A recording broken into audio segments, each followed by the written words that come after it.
Mga cars, kailamin na po natin ang magiging lagay po na ating panahon ngayong araw sa ating bansa. Partikular na po itong low pressure area nasa labas ng Philippine Area of Responsibility o PAR, pero nakakaapekto sa ilang bahagi ng Mindanao. Ang detalye sa ating panahon mula kay Pag-asa Weather Specialist Glyza Escolar. Glyza, good morning po.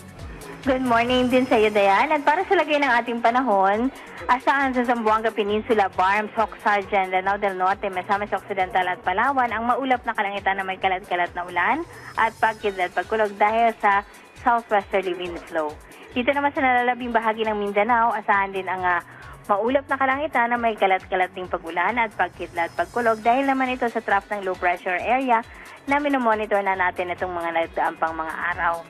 Sa buong Mindanao po ay posible ang mga flash floods at landslide, lalo na kung may katamtaman hanggang sa kung minsan ay malalakas na mga pag-ulan. Sa Metro Manila naman at nalalabing bahagi ng ating bansa ay magiging bahagyang maulap ang kalangitan. Mainit pa rin sa maghapon at ang mga pulupulong mga pag-ulan ang pwedeng maasahan sa bandang hapon o gabi.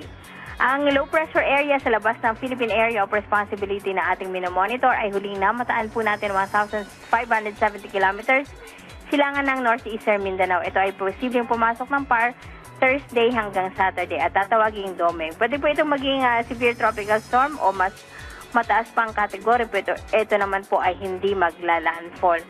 Samantala, ang heat index po ngayon sa Metro Manila ay inaasang aabot ng 44 degrees Celsius, lalo na sa southern portion po ng Metro Manila. Pinakamataas naman ang heat index na forecast po for Tuguegarao City, San Ildefonso, Bulacan, Camiling, Tarlac, Cavite, sa Sangli Point, at Puerto Princesa City sa Palawan. Aabot po yan ng 46 degrees Celsius ngayong araw. Yan ang latest mula dito sa Weather Forecasting Center ng Pag-asa. Ito si Glyza Escolar, nag-uulat. Maraming salamat po Pag-asa Weather Specialist Ms. Glyza Escolar.